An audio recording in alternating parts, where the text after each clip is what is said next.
Fahameraba-tsika tsirairay indray tratry talata maraina fa 9 volana jolay ity. Misaotra an'Andriamanitra isika fa mbola nomeny tombontsoa lehibe indray ankehitriny dia ny ahafahantsika mandray ny hery avy aminy. Alohan'ny dirantsika ny amin'ny mofonenan'io dia vavaka isika. Ry Tompo Andriamanitra io dia iray ny era-po era-tsaina ianao izay miahy anay, izay tia anay, izay mizara, izay mahasoa anay indrindra maimaimpona ary mitsinjo sy miainy ankonana tsirairay avy.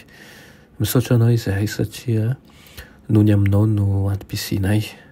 Avy aminao ihany koa ny hery anananay ary miaino anay hatrany ianao na dia mpanota azy izahay.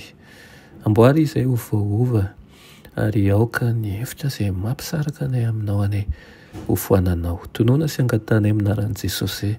Amen.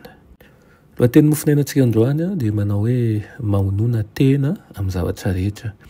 Nalaina amin'ny ohabolana toko 12:7-20 manao hoe amin'ny lalan'ny fahamarinana no misy fiainana ary tsy fahafatesana no lalan'ny kalehany. Amen. Efa navelan'Andriamanitra miraperatra amintsika amin'izao andro faran'izao ny fahazavan'ny fanavaozana ara-pahasalamana.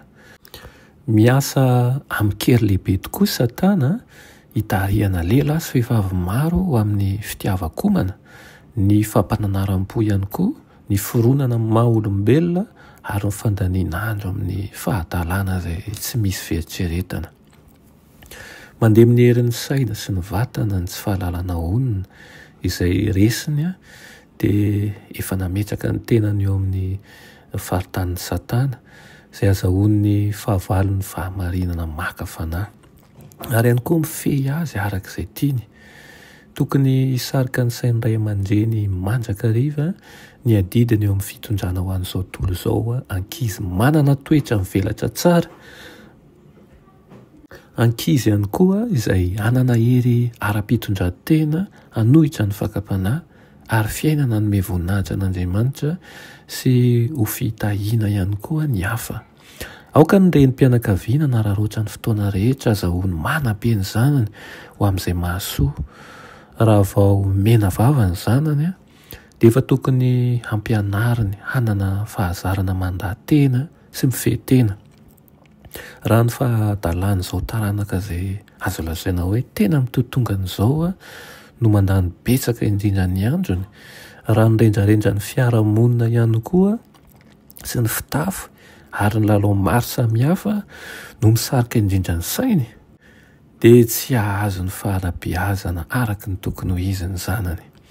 Miatomboka eo amin'ny latabatra fisakafoanana ny tsy fahalana onony ary maro ny manome vahana ny fitiavan-komana mandra-pahatonga ny fananaram-po tonga lasa toetra faharoa mihitsy aza.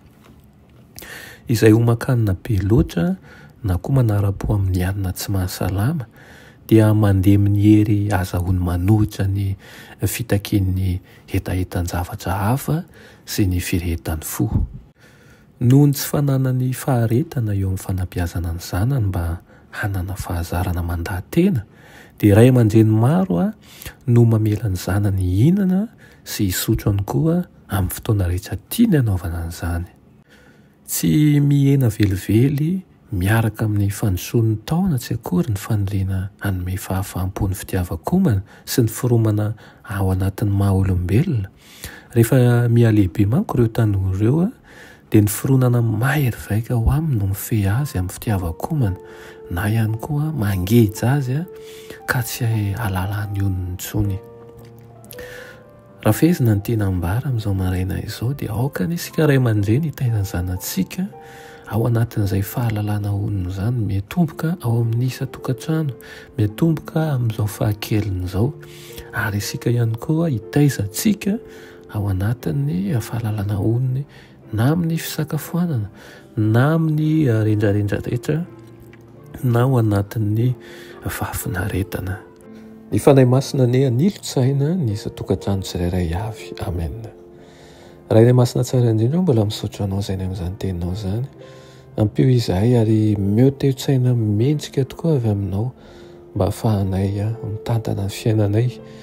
Ngataka mifanainao masina izahay mba nilotsaina ny ray aman-dreny tsiray avy ihany koa mba ho ray aman-dreny ahitantana sy hitaizany zanany araka ny sitraponao, ary ihany koa mba ahafahany manana hery fiarovana indrindra entina manohatra ny ratsy. Tonoana sy angatany aminaran'i Jesosy. Amen.